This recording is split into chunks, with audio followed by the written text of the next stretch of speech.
Hello everybody and welcome back to the channel. My name is Brianna, this is Coffee Books and Bullet Journals, and today it's coffee talk.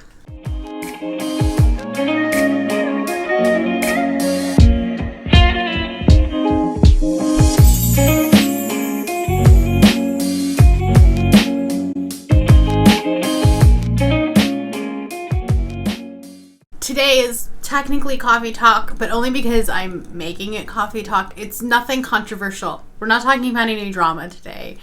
Generally, that's what this is used for, but I just haven't done a coffee talk in a while, and I figured this worked because we're just going to talk about some stuff.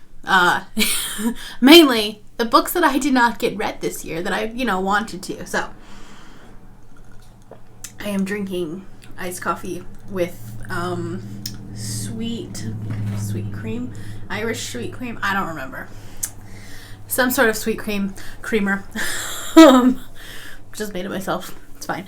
But yeah, today I'm going to talk about the top 10 books that were 2020 releases that I did not get to. I read a lot of 2020 releases. I haven't pulled that exact number yet, but there were a lot of 2020 releases, and a lot of that had to do with the fact that I was reading ARCs and reading new releases, reading my book of the months as I was getting them in. She says, as 3 of these are book of the month. But yeah, there's, I have been reading quite a few, but there's some that are still super hyped books that I have no excuse as to why I did not read them. I just didn't. So we're going to fix that. These are books that I will hopefully prioritize in 2021. A couple of them I do have actual hard set plans for. Hoping to get them onto my Avengers TBRs because they'll fit for multiple prompts. So as long as Categories is kind to me, which we all know she is not, but it's fine. Some of these books I do have physical copies of, some of them I do not. So then I'll just put the one up here. So the first one that I would like to prioritize is A Song of Wraiths and Ruin by Roseanne A. Brown, and this is a West African inspired fantasy. It is the first in a duology. The second one comes out in 2021, so I definitely want to read it. This, I have no doubt, will make a lot of people's favorite books of the year. Doyle's right underneath my tripod, so you're probably going to see this shake at some point. But anyways, this I've already seen it on people's best of the year list, so I know it's gonna be good. I have no reason as to why I have not picked it up yet. It's on, the audiobook is on Scribd. The cover is absolutely stunning, and it is definitely a book that I want to physically own. So it's gonna happen. It's definitely gonna happen. The second one is Black Sun by Rebecca Roanhorse. Again, I have heard some really, really good things about this. This is the first in a high fantasy series, surrounding, I think, Aztec culture, or some South American. I could be totally off by that.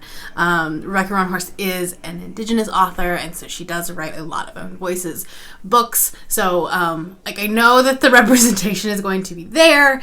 I know that this has a very extensive world building. And, I haven't read from Rebecca Roanhorse before, but I have heard a lot of good things about it. I do have the audiobook for this from Libro FM, and it's, again, one that I had wanted to pick up. I really wanted to during November, but, I did not read anything that month. Hardly at all. So, it's fine. But because of that, I didn't end up getting to this one. So it's definitely one that I do want to prioritize sometime in 2021. Alright, 95% sure that the angle changed, but that's okay. The next one I do have hard scheduled plans for. It is our January book of the month. We're reading in January for the Avengers Reading Challenge, and that is Legendborn by Tracy Deonn. Again, another one that I'm seeing all over the place on best of lists. This is, if I remember correctly, a debut. If I remember correctly. Correct me if I'm wrong.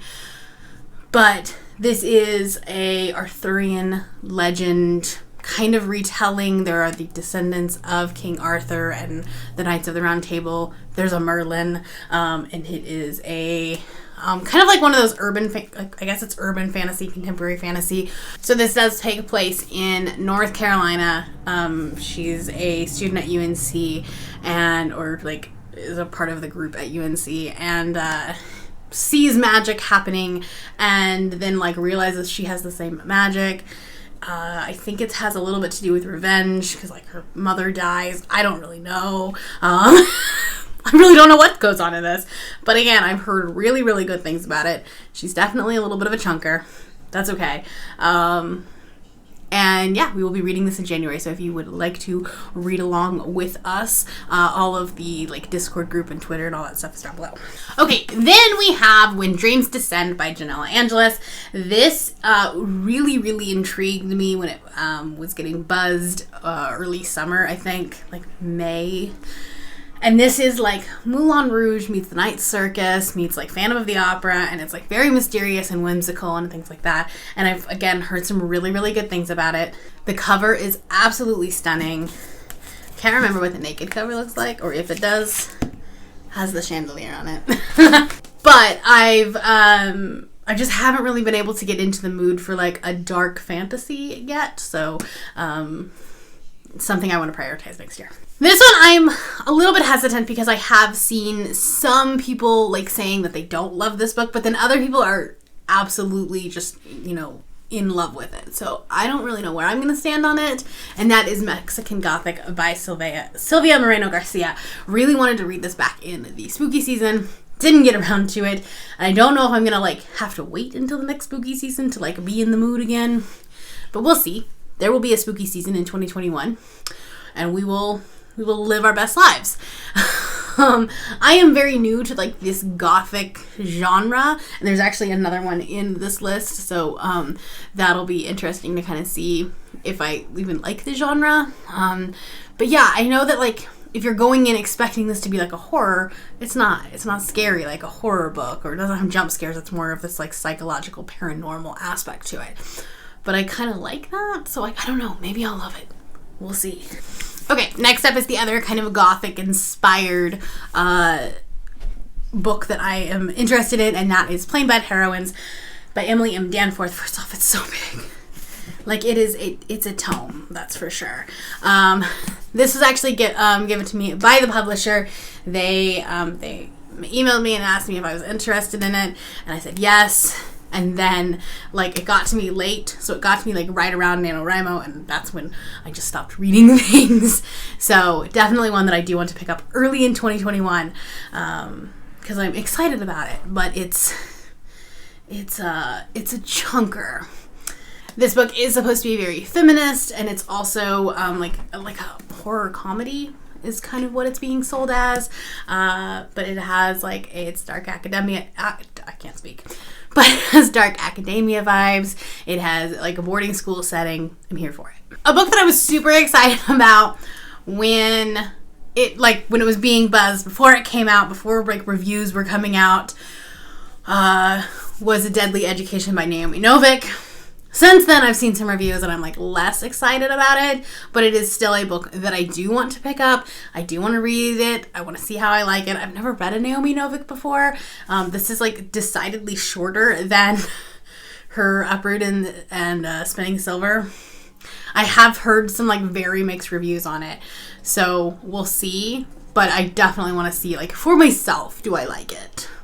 Because like the concept of it is so fascinating, of this like wizarding school or like magic school that like you either graduate or you die, literally. Like there are monsters and trying to kill you, and there are no teachers. It's just like all up to you. I don't know, the whole thing sounds super fascinating. I just hope that like it does live up to it. Another book that is getting mixed reviews, but I'm still super fascinated by the concept, is Cinderella is Dead by Kalynn Barron. This is, I think, another debut, and this is a queer, it's not a retelling of Cinderella, because it takes place after Cinderella, like 200 years after, where it's just normal now to go to the ball and like meet the prince and try to win the prince's heart. And it becomes like this almost like Bachelorette type style thing, or bachelor type thing. And this girl goes to the palace but ends up like falling in love with one of the other contestants and would rather be with her, I think. Either that or she's with one of her friends. I don't really know. But I feel like over the summer a lot of people were talking about it. Some of the criticisms are that it's too long, that it's a little bit wordy because it's a debut, but like, I'm still here for it. So we'll see. Okay, last two. The first one is a book that took BookTube by storm. Like April, May, I don't know. Everyone was talking about it. That is Beach Read by Emily Henry. Since then, I have seen some less than positive reviews about it. But it is essentially an adult romance, which, like, Emily Henry normally writes speculative fiction, magical realism, or, like, sci-fi. So this is her first introduction into adult and specifically romance. And this is about two writers who go on this retreat, and they write different genres, and they are kind of in a writing slump. And so they have this idea basically to write each other's genres, and they have to, like, go on dates to, like, learn how to write the different genres.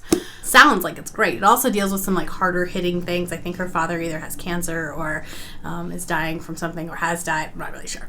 I know that it's not like a light and fluffy read like the cover is maybe like appears to be. If you think like Beach Read, you think it's going to be like, you know, summery and cute. And I know that it deals with some heavier topics. But, like I said, it was taking BookTube by storm and everyone loved it. So I'm very curious to see if I'll enjoy it or not. Okay, and the final one is a book that not very many people talk about. I think I've maybe heard it talked about once or twice, but it was in the grab bag or the box, like the mystery box that Penguin was doing, where you got like a couple of already published books and then you got an ARC. And this was the ARC that was in it, and I just never got around to reading it. So that is The Shadow War by Lindsay Smith, and this is an AU of, or an alternate universe, in World War II, where the Nazis are kind of like taking over, and then there's a shadow world. They're able to like open up this portal, and there are monsters and like demons and things like that. So sounds really interesting. Again, something that I'm hoping will fit into my Avengers readathon. It'll match a ton of prompts. So I'm hoping that categories will be kind to me. I don't know. I'm filming it after this, so we'll see. Anyway, those are the 10 2020 books that I did not get to this year and hoping to prioritize in 2021. Let me know down below which of these you want me to prioritize first, and also let me know which 2020 release you didn't get to.